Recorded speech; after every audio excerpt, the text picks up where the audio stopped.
नमस्कार। इस विशेष कार्यक्रम में आप सबका स्वागत है। कोविड-19 यानी कोरोना वायरस, इस महामारी ने मानो हमारे सामान्य जीवन की परिभाषा ही बदल दी है। अब जबकि देश में लॉकडाउन 3 मई तक बढ़ा दिया गया है, तो ऐसे में अनिश्चितता बढ़ गई है और इसकी वजह से इसका असर सभी उम्र, सभी वर्ग, सभी क्षेत्र के लोगों पर पड़ रहा है और इससे हमारे देश के करोड़ों छात्र और उनके अभिभावक भी अछूते नहीं हैं। ऐसे में इनकी मुश्किलों का हल निकालने और देश में कोविड-19 के मद्देनजर शिक्षा के क्षेत्र पर पड़ रहे प्रभाव का या मुश्किलों का हल करने की दिशा में किस तरीके से केंद्र सरकार प्रयासरत है, इसी पर बात करने के लिए हमारे साथ यहाँ मौजूद हैं केंद्रीय मानव संसाधन विकास मंत्री डॉक्टर रमेश पोखरियाल निशंक। निशंक जी, बहुत बहुत स्वागत है आपका। इस वक्त जबकि हम जानते हैं लॉकडाउन अब आगे बढ़ा दिया गया है, तो एक सवाल जो ज़्यादातर छात्रों के मन में है वो बोर्ड एग्जाम्स को लेकर है, क्योंकि अन्य कक्षाओं में तो फिर भी बिना एग्ज़ाम के ही उन्हें आगे प्रमोट कर दिया गया है। लेकिन आपने कहा था कि 14 अप्रैल को स्थिति का आकलन करके इस दिशा में आगे निर्णय लिया जाएगा। तो 10वीं और 12वीं के परीक्षाओं के लिए बोर्ड एग्जाम्स को लेकर सरकार क्या निर्णय ले रही है? जैसे आपको पता है कि 1 से 8 तक हम लोगों ने बच्चों को प्रमोट कर दिया था और 9वीं और 11वीं की परीक्षा को उनके इंटरनल जो एग्ज़ाम होते हैं उसके आधार पर किया था। अब 12वीं और 10वीं के कम प्रश्न पत्र रह गए हैं। जो प्रश्न पत्र रह गए हैं इसके बाद ही उनके बारे में विचार करने की बात हुई है। अभी हम लोग एक बार फिर सीबीएसई बोर्ड के साथ बैठेंगे और विचार विमर्श करेंगे कि आगे इन परीक्षाओं के बारे में क्या सोच। जी, तो यानी अभी इंतजार करना होगा कि क्या निर्णय लिया जाता है। लेकिन हमने अपने बच्चों से कहा कि उनको हम ऑनलाइन पाठ्यक्रम सामग्री दे रहे हैं और वो बिल्कुल निश्चिंत होकर के उसका अध्ययन करते रहें, इसलिए उनमें बहुत ज़्यादा अस्थिरता नहीं है। हाँ, क्योंकि निशंक जी, इस समय बस यही एक सवाल है लोगों के मन में कि बच्चों का साल खराब नहीं होना चाहिए जो भी निर्णय लिया जाए। निश्चित रूप में हम लोगों की भी यही कोशिश है कि बच्चों का वर्ष खराब ना हो और इसीलिए बच्चों को कहा वो मस्ती के साथ रहे, वो तनाव में ना रहे। उनकी कोशिश करेंगे हम कि वो मस्ती के साथ पढ़ाई भी करें और उनका वर्ष खराब ना हो, इसकी हम लोग लगातार कोशिश कर रहे हैं, चिंता कर रहे हैं। और बच्चों की पढ़ाई का नुकसान ना हो, ये हम समझ रहे हैं कि किस तरीके से ऑनलाइन पढ़ाई चल रही है और पाठ्यक्रम भी तैयार किए जा रहे हैं। क्या कुछ कोशिश की गई है मंत्रालय की ओर से कि कोविड-19 की वजह से जबकि शैक्षणिक संस्थान बंद हैं तो बच्चों की पढ़ाई पर असर ना पड़े? हम लोगों ने शुरू में ही ये काम शुरू कर दिया था।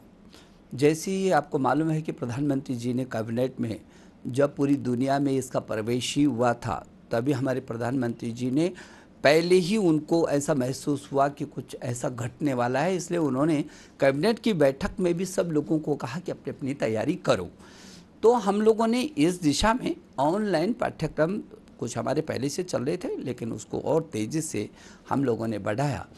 ऑनलाइन पाठ्यक्रम में हम स्वयं प्रभा, ई पाठशाला और दीक्षा, ये 3, 4, 5 ऐसे प्लेटफॉर्म हैं हमारे जहां हम अपने बच्चों को पढ़ा रहे हैं। अब मैं सोचता हूं कि जो स्वयं है, हमारा स्वयं बहुत बड़ा प्लेटफॉर्म है। संभवतः पूरी दुनिया के लोग भी हमारे इस प्लेटफॉर्म का उपयोग कर रहे हैं, कई देश कर रहे हैं। वैसे भी इस वक्त देखा जा रहा है कि जो आपके ई लर्निंग प्लेटफॉर्म्स हैं उनमें एक्सेस 5 गुना बढ़ गया है। जी, कई गुना बढ़ा है और बहुत तेज़ी से बढ़ता जा रहा है। जो स्वयं ऑनलाइन हमारा पोर्टल है जहाँ वो उच्च शिक्षा को पाठ्य सामग्री दे रहा है, वहीं उसके 12 विषयों में जो 28 कोर्स हैं वो एनसीईआरटी के स्कूली शिक्षा का भी है। ऐसे हम स्वयं प्रभा के हमारे 32 चैनल हैं, 24 घंटे हैं। उसमें से 4 चैनल तो हमारे स्कूली शिक्षा के हैं, बाकी आईआईटी हैं, एनआईटी हैं, केंद्रीय विश्वविद्यालय संबंधित आईसर संस्थानों के लिए हैं। तो हम लोग जो स्वयं प्रभा है, स्वयं प्रभा का भी बहुत अच्छा उपयोग हम लोग कर रहे हैं और उसमें बहुत ही आकर्षक पाठ्य सामग्री उसमें है। अब जैसे दीक्षा है, जो दीक्षा पोर्टल है उसमें रोचक तरीके से स्कूली शिक्षा के लिए रोचक सामग्री है, पाठ्य सामग्री। वो हमारे अभिभावकों के लिए भी उपलब्ध है, हमारे अध्यापकों के लिए भी और हमारे छात्रों के लिए। तो हम दीक्षा पोर्टल तो बहुत सारे राज्य हमारे बहुत आगे निकल गए हैं, दीक्षा पोर्टल पर। और इसलिए स्वयं प्रभा है, स्वयं है और दीक्षा है, उसके साथ साथ ही हमारा ई पाठशाला है। अब यदि मैं ई पाठशाला की बात करूं तो इसमें हमारे इस पोर्टल पर 1886 तो ऑडियो सामग्री है, 2000 से भी अधिक वीडियो हैं, 996 ई पुस्तकें हैं और 506 फ्लिप पुस्तकें उपलब्ध हैं। और इसके अलावा जो हमारे राष्ट्रीय मुक्त शैक्षणिक संसाधन कोष है, उसमें भी हमारी इतनी सामग्री है कि हमने बच्चों को कहा है कि उसका ज़्यादा से ज़्यादा वो उपयोग करें, और कई भाषाओं में, कई विषयों में और कई भाषाओं में। यदि इसी पोर्टल की मैं बात करूं तो इसमें 14,527 फाइलें हैं, और इन फाइलों में क्या क्या है? संकलन है 401, दस्तावेज हैं 2,779, इंटरैक्टिव सामग्री हमारी 1,345, ऑडियो हैं 1,664, तस्वीरें हैं 2,000 से भी अधिक और वीडियो 6,000 यानी से भी अधिक। इतना कुछ मौजूद है ऑनलाइन पाठ्यक्रम में जिसको सब एक्सेस कर सकते हैं। लेकिन यहाँ पर मैं ये भी जोड़ना चाहूंगी निशंक जी कि इसके साथ साथ जो शोध गंगा पोर्टल है, विद्वान पोर्टल है, नेशनल डिजिटल लाइब्रेरी है, इन सबको भी लोग एक्सेस कर सकते हैं। लेकिन एक सवाल यहाँ ये जरूर बनता है कि दूर दराज के क्षेत्र जहाँ कनेक्टिविटी नहीं है, जहाँ डिजिटल इंफ्रास्ट्रक्चर नहीं है, वहाँ तक छात्रों तक कैसे पहुँचा जा रहा है? वैसे कई राज्यों ने पहल की है, मिजोरम तो दूरदर्शन के माध्यम से भी उन तक पहुँच रहा है। देखिए, हम लोग रेडियो के माध्यम से, दूरदर्शन के माध्यम से, और हमारे जो ये स्वयं प्रभा है ये DTH पर है जी। तो हम लोग ये कोशिश कर रहे हैं कि दूरस्थ क्षेत्र में जहाँ पर कठिनाइयाँ हैं वो विभिन्न माध्यमों से हम उन बच्चों तक कैसे पहुँचे, ये हमारी लगातार कोशिश है। निशंक जी, एक बड़ी पहल मंत्रालय के द्वारा की गई शोध को लेकर खास तौर पर युक्ति पोर्टल की शुरुआत हुई। ये एक ऐसी पहल है जिसमें तमाम संस्थानों के द्वारा जो कार्य किया जा रहा है उसको एक प्लेटफॉर्म पर लाने की कोशिश है। लेकिन ये इंटरनल प्लानिंग के लिए इस्तेमाल होगा क्या, या आम जन भी इसको यूज कर सकते हैं? असलियत में हमारे मन में आया कि हमारे जो संस्थान है, IIT है, NIT है, IIIT है, आईसर है, हमारे IIM हैं, हमारे SPA है, बहुत सारे जो राष्ट्रीय महत्व के तमाम संस्थान हैं और राष्ट्रीय स्तर के, हमारे अंतर्राष्ट्रीय स्तर के संस्थान हैं, उनमें बहुत लगातार शोध होता है। और लगातार शोध होने में वो बिखरा रहता है, अलग अलग जगह शोध हो रहे हैं, काम हो रहे हैं, लेकिन एक दूसरे से जुड़ नहीं पाता है, तो वो चीज़ें सामने नहीं आ पाती। इस समय हम लोगों ने कोशिश की कि जब कि हम इस दुनिया की इतनी बड़ी महामारी का सामना कर रहे हैं, लड़ रहे हैं, और जैसे कि हमारे प्रधानमंत्री जी ने भी नौजवानों से ये अनुरोध किया है कि वो आगे आएँ, शोध करें और विश्व के कल्याण के लिए, इस कोरोना से लड़ने के लिए ऐसी दवाइयाँ, ऐसे वैक्सीन तैयार करें जिससे हम विश्व के कल्याण की दिशा में आगे बढ़ सकें। तो हमारे पास प्रतिभा की कमी नहीं है, लेकिन ऐसा नहीं है कि युक्ति पोर्टल केवल वर्तमान परिस्थितियों में उन सूचनाओं को या उन जानकारियों को, शोध और अनुसंधान को एकत्रित करने के लिए भर मात्र नहीं है। हम आगे भी जो हमारे छात्र हैं, हमारे अध्यापक हैं, हमारा जो अनुसंधान है, शोध है, उसको हम आगे लेकर के जाएंगे। हमारे जो छात्र हैं उनको जो शोध जो कर रहे हैं, वो जो अनुसंधान कर रहे हैं, जो नित नई पहलें कर रहे हैं, अब जैसे हमारे संस्थानों ने वेंटिलेटर है, किट है, ड्रोन है, मास्क है, और तमाम ऐसे उपकरण अभी तैयार किए हैं।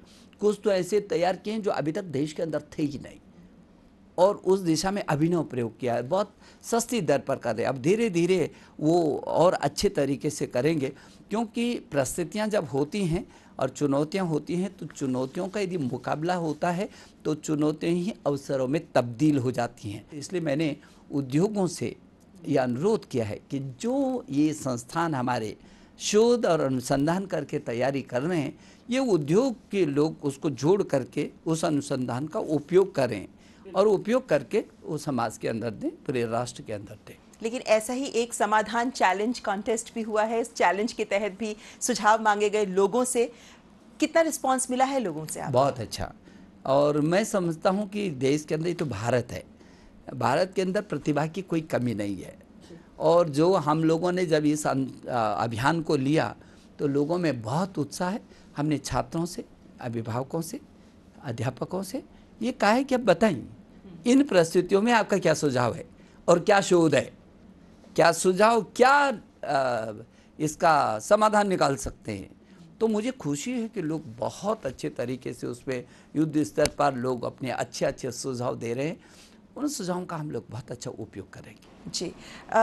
ऐसे मौके पर जबकि कोविड-19 को लेकर हर कोई सोच रहा है कि क्या कुछ किया जाना चाहिए, बच्चों में, छात्रों में, खासकर अभिभावकों में भी तनाव ज़रूर उत्पन्न हो रहा है और इस तनाव को कम किया जाए, इस दिशा में किस तरह काम कर रहा है मंत्रालय? हम लोगों ने 4 अलग-अलग टास्क फोर्स बनाई है। ऑनलाइन अलग बनाए, उसके लिए अलग से टास्क फोर्स बनाई है। बच्चों में ये मानसिक रूप से वो तनाव न हो, वो किस तरीके से हो, उसके लिए बिल्कुल अलग एक जीएस की अध्यक्षता में उसका अलग टास्क फोर्स बनाया है।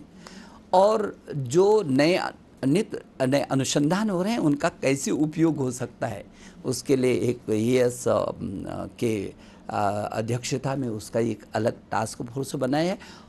जो परिस्थितियाँ हैं और स्कूली शिक्षा में आगे जो पूरा कैलेंडर कैसे हम तैयार करें, जिसको अभी आपने चिंता की कि हमारे बच्चों का वर्ष खराब ना हो और उनके तनाव ये ना तनाव हो कि हमारा वर्ष कहीं खराब ना हो जाए, उसके लिए शैक्षणिक कैलेंडर तैयार करने के लिए अलग सा एक टास्क फोर्स हमने बनाई है। तो हर क्षेत्र में हम तेज़ी से लोगों के सुझाव भी ले रहे हैं और बच्चों के साथ जुड़े भी हैं, अभिभावकों से भी परामर्श। यानी कि हम ये देख सकते हैं कि अगर ये लॉकडाउन आगे बढ़ता है या हालात जो भी उत्पन्न होते हैं उनके मद्देनजर वैकल्पिक शैक्षणिक सत्र की एक सोच सामने आएगी ताकि सत्र की तारीखें बदल जा सकती हैं। अमूमन जो हम देखते हैं एडमिशन्स को लेकर, वो तारीखें बदली जा सकती हैं। देखिए, इन परिस्थितियों में सारा देश मन से तैयार है, हमारा बच्चा भी तैयार है। जो छात्र हैं, आपको मालूम है कि इस देश में जो शिक्षा है वो 1000 से अधिक यहाँ विश्वविद्यालय हैं, 45,000 से भी अधिक डिग्री कॉलेज हैं, 15 लाख से भी अधिक यहाँ के स्कूलें हैं, 1 करोड़ से अधिक अध्यापक हैं और कुल आबादी अमेरिका की जितनी नहीं है उससे अधिक 33 करोड़ से अधिक यहाँ छात्र छात्राएँ हैं। तो ये इतना बड़ा देश है ये। लेकिन इन परिस्थितियों में प्रधानमंत्री जी ने जिस तरीके से अपील किया, पूरा देश उनके नेतृत्व में एकजुट हुआ, उसी के कारण प्रधानमंत्री जी ने जो अभी देश के नाम संदेश दिया, उन्होंने बहुत ही भावुक होकर ये भी कहा कि देखो पूरा देश एकजुट हुआ है, तो तभी हम इतनी बड़ी लड़ाई का मुकाबला कर पा रहे हैं। तो उनके आह्वान पर जिस तरीके से देश एकजुट हुआ है और एक एक मिनट का उपयोग करके अपना अनुशासित रह करके जिस तरीके से लोगों ने एकजुटता दिखाई है, तो निश्चित रूप में हमारे अभिभावक इस मन से तैयार हैं, हमारे छात्र इस मन से तैयार हैं कि आगे कोई भी स्थिति का सामना करना पड़ सकता है। लेकिन हाँ, हम कोशिश ये करेंगे वर्ष खराब ना हो और उसकी पढ़ाई, ऑनलाइन पढ़ाई या विभिन्न माध्यमों से उसको हम कैसे करके व्यस्त रख सकते हैं, उसको कैसे करके अध्ययन करा सकते हैं, ये हमारी कोशिश होगी। जी, और साथ ही एक्टिविटी कैलेंडर की बात की गई है।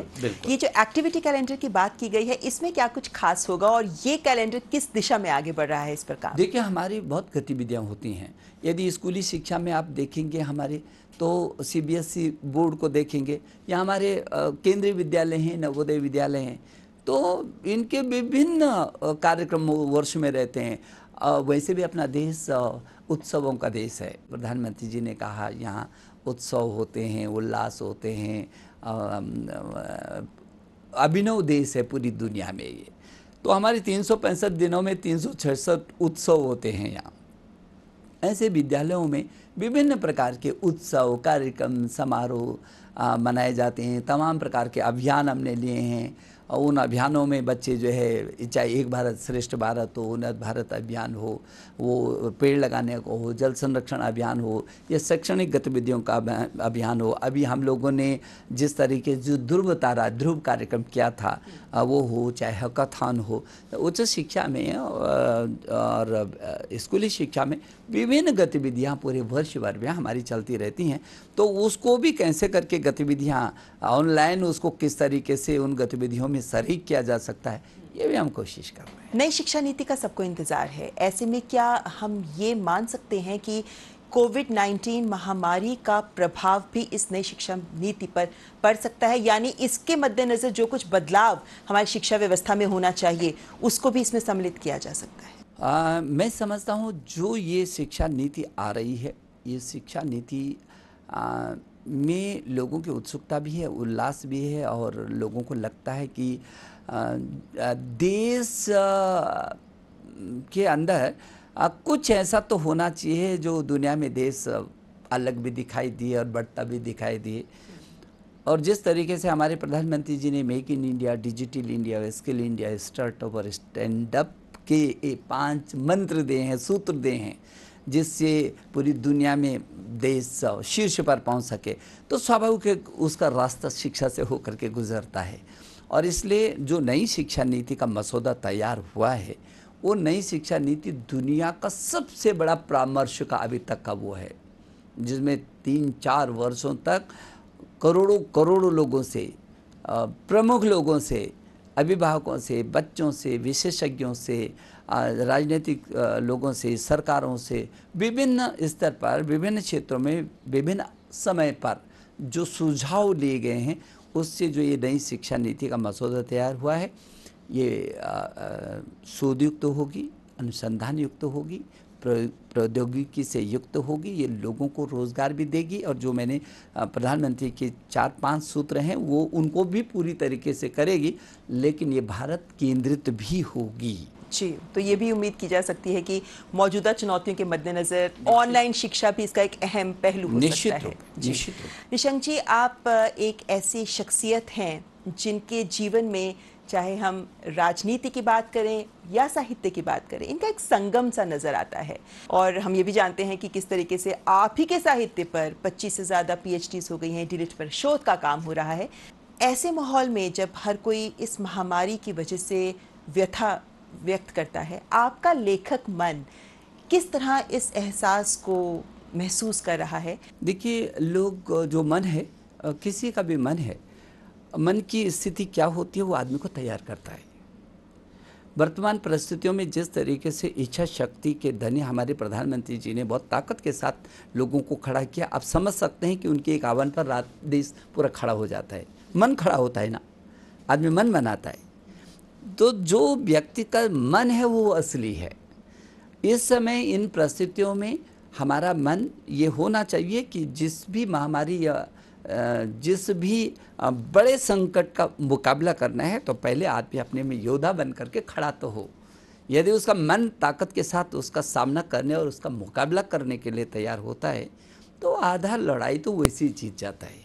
लेकिन एक योद्धा भी हो और मन उसका कमज़ोर हो, पहले तो योद्धा हो ही नहीं सकता कमज़ोर मन वाला। लेकिन यदि किसी कारण उसको योद्धा मान ले तो उसका मन कमज़ोर हो, तो ऐसी परिस्थिति में वो आधा तो वैसे ही हार जाता है बच्चा, क्योंकि इच्छा शक्ति और मन, संकल्प, ये ज़रूरी है। वर्तमान परिस्थितियों में मैं ये समझता हूँ कि बहुत ज़रूरी है कि हमारा देश पूरी ताकत के साथ एकजुट होकर के मन बनाए। और विशेष करके मैं अपने छात्रों से लगातार अपील करता रहा हूँ कि वो अपने घर के लीडर हैं, और वर्तमान में यही अपील हमने की है कि वो सुरक्षित भी रहे और अपने परिवार के लोगों को इस महामारी से बचाने के लिए वो सुरक्षित कैसे रख सकता है, जागरूक कैसे रख सकता है, ये भी ज़रूरी है। आपने मेरे शोध और मेरे साहित्य पर हो रहे शोध और डीलिट का जो जिक्र किया है, मेरे वो चाहे कहानियाँ हैं, चाहे मेरे उपन्यास हैं, चाहे मेरे गीत हैं, चाहे मेरी कविताएं हैं, चाहे मेरा बाल साहित्य है, चाहे यात्रा साहित्य है, वो कदाचित इन्हीं सब चीज़ों को किसी न किसी रूप में लोगों को तैयार करता है इन मुसीबतों का मुकाबला करने के। जी, आपने 75 किताबें लिखी हैं अलग अलग विषयों पर, और 75वीं किताब का तो विमोचन अभी विश्व पुस्तक मेले में ही किया गया था। लेकिन आप कहानीकार हैं, आप कवि भी हैं, लेकिन आप स्तंभकार भी हैं, और कोरोना पर भी आपने लेख लिखे हैं। तो ऐसे कौन से बिंदु हैं जिन्हें आप सामने मुखरता से रखते रहे हैं? जब भी कोई समस्या सामने आई है, उसको मैंने लिखा भी है। मैंने कहानियों को भी लिखा है, तो मैंने गीत भी लिखे हैं, तो मैंने कविता भी लिखी है, उन परिस्थितियों में भी लिखा है। यदि केदारनाथ की घटना होती है, तो मैंने प्रलय के बीच जो पुस्तक निकाली थी, जो यात्रा वृत्तांत था, वो बहुत चर्चित रहा है। अलग अलग समय में जिन जिन परिस्थितियों से भी मैं गुजरा हूँ या जो भी स्थितियाँ मेरे सामने आई हैं, उनको मैंने ज़रूर शब्दों का रूप दिया है। इस बीच भी मैंने 25-30 लेख लिखे हैं, और मुझे लगता है कि चाहे वो श्रेष्ठ पत्र पत्रिकाएं, उन सभी ने उनको स्थान दिया है। इस पर भी मैंने लिखा है और अभी एक और लिख रहा हूँ, जहाँ मुझको लगता है कि लोग उसको पढ़ करके कहीं ना कहीं अपने मन से अपने मन को तैयार करेंगे और इसका मुकाबला करने के लिए हर क्षण एक योद्धा की तरह खड़े होने की कोशिश भी करें। जी निशंक जी, आप एक कुशल राजनेता तो हैं ही, लेकिन पर्यावरण के लिए भी आप काफ़ी काम करते रहे हैं। स्पर्श गंगा अभियान के तहत आपने पर्यावरण संरक्षण के लिए काफ़ी काम किया है और इस समय जब कोविड-19 की महामारी के जरिए एक ये संदेश भी विश्व को मिल रहा है कि प्रकृति को अब सांस लेने का एक मौका मिल पाया है क्योंकि हम सब लॉकडाउन में हैं, इसको आप किस तरह देखते हैं? देखिए, जब भी हम प्रकृति से खिलवाड़ हमने किया है, छेड़छाड़ की है, प्रकृति के अनुरूप हमने अपनी प्रवृत्तियों को बदला है, तो उसके विपरीत तब प्रकृति अपना संतुलन करती है। व्यक्ति की प्रकृति प्रवृत्ति और उसी से निकलती है संस्कृति, और संस्कृति यदि ठीक नहीं, प्रकृति यदि ठीक नहीं है तो विकृति का रूप होगा, और विकृति है तो विनाश के रूप में जाएगा। प्रकृति हमें समय समय पर ये बताती रहती है कि हमको अपना जीवन कैसे रखना है। धरी की धरी व्यवस्थाएं रहेगी। पूरी दुनिया के शीर्ष देश जो अपने को समझते थे, आज वो कैसे चौराहे पर खड़े होकर के करा रहे हैं। इसका मतलब प्रकृति का संदेश समझना चाहिए। और हमारे भारत की जो संस्कृति थी, वो संस्कृति हमारी प्रकृति से जुड़ने की थी, पर्यावरण से जुड़ने की थी। अभी भी वक्त है जब हमको समझना है और मानवता को यदि जिंदा रखना है तो निश्चित रूप में प्रकृति के संतुलन के साथ हमको आगे बढ़ना पड़ेगा। और यही एक संदेश है जो शायद ये महामारी भी हमें दे रही है। चलते चलते आपसे अंत में एक अनुरोध ज़रूर करना चाहेंगे निशंक जी, क्योंकि हम जानते हैं कि आप एक कवि भी हैं और भारत रत्न पूर्व राष्ट्रपति डॉक्टर APJ अब्दुल कलाम आपकी एक कविता गुनगुनाते थे।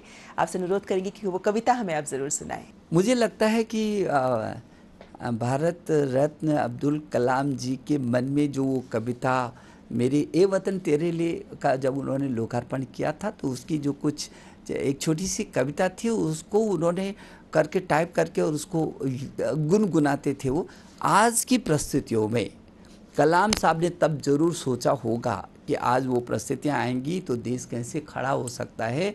और आज की परिस्थितियों में वो जो संदर्भ है उसका, वो संदर्भ है कि अभी भी है जंग जारी। ये तो जंग है कोरोना का, जिस तरीके से पूरी दुनिया में महामारी मची हुई है, तो इस से लड़ने की जंग अभी हमारी जारी है। अभी भी है जंग जारी, वेदना सोई नहीं है, मनुजता होगी धरा पर संवेदना खोई नहीं है। किया है बलिदान जीवन, निर्बलता ढोई नहीं है। कमज़ोर लोग देशभक्ति नहीं कर सकते हैं, चुनौतियों का मुकाबला नहीं कर सकते हैं। जिसमें अपने को बलिदान देने का मादा हो, उस मुकाबला करने का मादा हो, वही खड़ा हो सकता है। और इसलिए उसकी जो 4 पंक्तियाँ थी, वो कहते कहते उनकी आंखों में आंसू आ गए थे। मैंने स्वयं ये महसूस किया कि कलाम साहब के मन में देशभक्ति का कितना बड़ा सागर है कि जो बोलते हैं कि किया है बलिदान जीवन, निर्बलता ढोई नहीं है, कह रहा हूँ ए वतन तुझसे बड़ा कोई नहीं है, तुझसे बड़ा कोई नहीं है। तो वर्तमान परिस्थितियों में जो कोरोना से जूझ रहे हैं मेरे डॉक्टर्स हैं, मेरी नर्सेज हैं, मेरे सुरक्षाकर्मी हैं, हमारे तमाम NGOs हैं, विभिन्न क्षेत्र के जो लोग हैं, उनको निश्चित रूप में ये योद्धाओं को हम सब लोगों को कैसे करके आदर देना है। वो कलाम साहब के मन में जो उस दिन एक ये रचना छोटी सी आई थी, आज की परिस्थितियों में बिल्कुल बहुत प्रासंगिक है ये। और इसीलिए आज भी देश इन सभी कोरोना योद्धाओं को सलाम कर रहा है। बहुत बहुत शुक्रिया निशंक जी हमारे साथ बात करने के लिए। बहुत धन्यवाद।